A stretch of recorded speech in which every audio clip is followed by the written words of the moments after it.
সন্ধ্যার আগ মুহূর্তে সিলেট নগরীর দক্ষিণ সুরমার টিকটক করার জন্য দ্বিতল ভবনের ছাদ থেকে পড়ে 16 বছরের এক কিশোরের মৃত্যু হয়েছে। অর্থাৎ টিকটক করতে গিয়ে কিন্তু এই কিশোরের মৃত্যু হয়েছে, এমনটাই আমরা জানতে পেরেছি। দর্শকবৃন্দ, আমরা জানতে চাই আসলে এই যে 16 বছরের কিশোরের একটি মরদেহ যে ভাই কিশোরের ভাই বড় ভাই বলছিল, কিভাবে তার মৃত্যু হয়েছে জানেন কিনা? আমি জিজ্ঞাসা করছিলাম বড় ভাইকে, বলছিলাম ভাই কি হয়েছে, বলি বলছে যে ভাই সাদে উঠছে, সাদে উঠার কারণে ভাই টিকটকের কারণে মানে পিছিয়ে দেওয়া করে মারা গেছে। তাদের বাড়ি কোথায় জানেন কিনা? বাড়িটা বলছে আমরা শুনছি যে দরাদর। আচ্ছা, যে মারা গেছে ওনা আপনার কি হয়? উনি আমার তালেবের ভাই হয়। কিভাবে মারা গেছে? আমি যতটুকু শুনছি আর কি সাদে উঠছিল টিকটক করার জন্য আর পিছ থেকে পড়ে গেছে। ওনার বয়স কত? বয়স হবে 16। ওনার নাম কি? ওনার নাম সাকিব। সাকিব। বাড়ি কোথায়? বাড়ি হচ্ছে দরাদর। সিলেটের দক্ষিণ সুরমা। জি, দক্ষিণ সুরমা। কখন করেছিল? আমি শুনছি যে আপনার 3টার দিকে। যারা আমাদের সাথে রয়েছেন আপনাদের প্রত্যেককে ধন্যবাদ জানাচ্ছি। আসলে যারা আমাদের সমাজে বিভিন্ন পরিবারের অনেক ছোট ছোট ভাইয়েরা বা বোনরা রয়েছে আসলে টিকটকে আসক্ত রয়েছেন, তারা যাতে এই ধরনের টিকটক করতে গিয়ে বিভিন্ন ভবন কিংবা রাস্তা কিংবা অন্যান্য যে ঝুঁকিপূর্ণ জায়গা যাতে এগুলো না করেন তার জন্য আমরা অনুরোধ করবো। ভাই দেখেন ভাই, আমাদের যে দেশের যে অবস্থান, যে টিকটকের একটা আমাদের যে ছোট ছোট ভাই বোন আছেন, আমি আশা করি যে টিকটকের কারণে আমার একটা ভাই মারা গেছে। আমি আশা করি 1 বছর থেকে 18 বছর পর্যন্ত যারা শিশু আছেন ওনারা মোবাইল না চালাইটাই ভালো, না চালাইটাই ভালো হয়, বেটার হয়। বা দেখেন ভাই, যদি আমি টিকটকদেরকে বলছি ভাই, অনুরোধ করছি যে আমাদের দেশে টিকটকটা বন্ধ হওয়ার কারণ মানে বন্ধ করার জন্য। এই টিকটকের কারণে একটা ভাই নিহত হয়েছে, এরকম হাজার হাজার ভাই বোন এরকম আত্মহত্যা হইতেছে।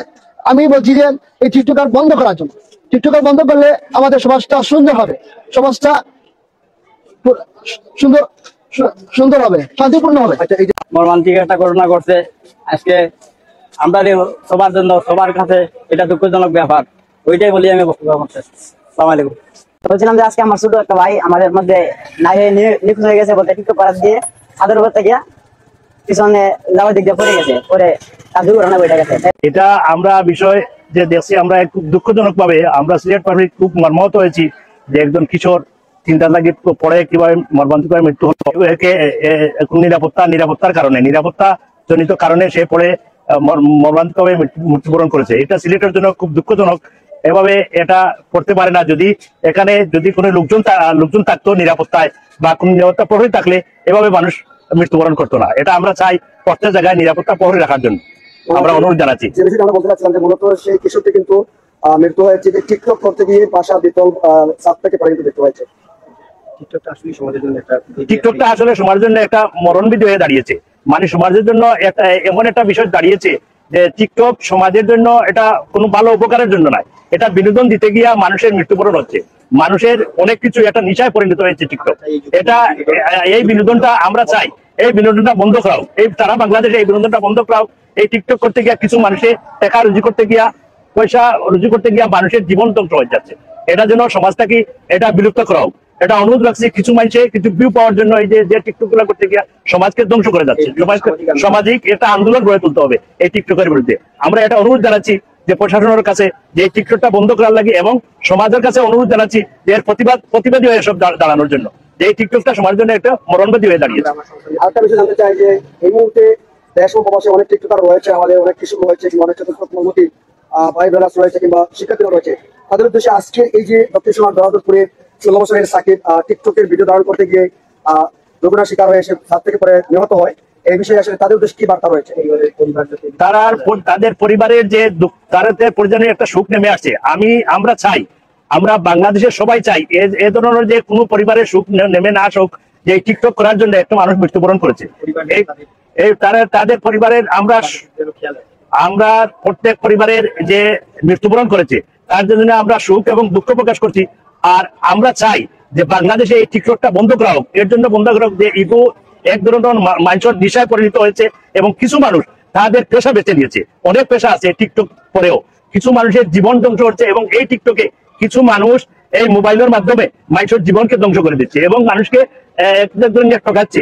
যে মানুষকে টিকটক করার জন্য, তাদের কাছে নিয়ে টিকটক শেখানোর জন্য একটা ব্যবসা পরিণত করেছে। এই ব্যবসাটা মানুষকে ধ্বংস করেছে, ধীরে ধীরে মানুষের জীবনকে ধ্বংস করেছে। আমরা চাই সমাজ থেকে এটা বিলুপ্ত করা হোক এবং সমাজের সব প্রতিবাদী হয়ে দাঁড়িয়ে। নিহত হয়েছে, বিষয়টি কিভাবে দেখছেন আপনারা? আসলে খুবই দুঃখজনক বিষয়। এরকমটা হয়েছে, একজন ছেলে যে টিকটক করতে গিয়ে ছাদ থেকে পড়ে মৃত্যুবরণ করেছে। এই বিষয়টা আসলে আমরা খুব দুঃখের সাথে দেখছি এবং আমরা এটাই বলবো যে আমাদের গার্জিয়ান যারা আছি এই বিষয়ে আমরা সতর্ক দৃষ্টি, আমাদের সন্তানের প্রতি, আমাদের ছেলে মেয়ে যারা বড় হচ্ছে এই যে মোবাইলের নেশায় তারা আসক্ত হয়ে পড়ছে, এদেরকে আমরা কিভাবে এদেরকে নিয়ন্ত্রণ রাখবো এই বিষয়ে আমাদের অভিভাবক মা বাবা যারা আছে তারা আমরা আসলে এই বিষয়ে বেশি দৃষ্টি রাখতে হবে। না হয় এরকম দুর্ঘটনা বারবার হবে, এই বারবার আমরা চাই না। আসলে এই জন্য আমাদের পরিবারকে আমরা বলবো প্রত্যেকে জায়গা থেকে তাদেরকে নিয়ন্ত্রণ রাখতে হবে এবং এসব নেশা থেকে ফিরে আনতে হবে।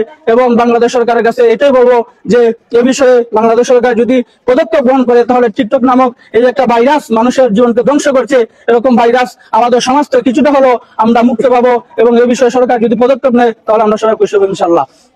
এমএজি ওসমানী মেডিকেল কলেজ হাসপাতালের ইমার্জেন্সি ও ক্যাজুয়ালিটি বিভাগের সম্মুখ থেকে যারা আমাদের সাথে রয়েছেন আপনাদের প্রত্যেককে ধন্যবাদ জানাচ্ছি।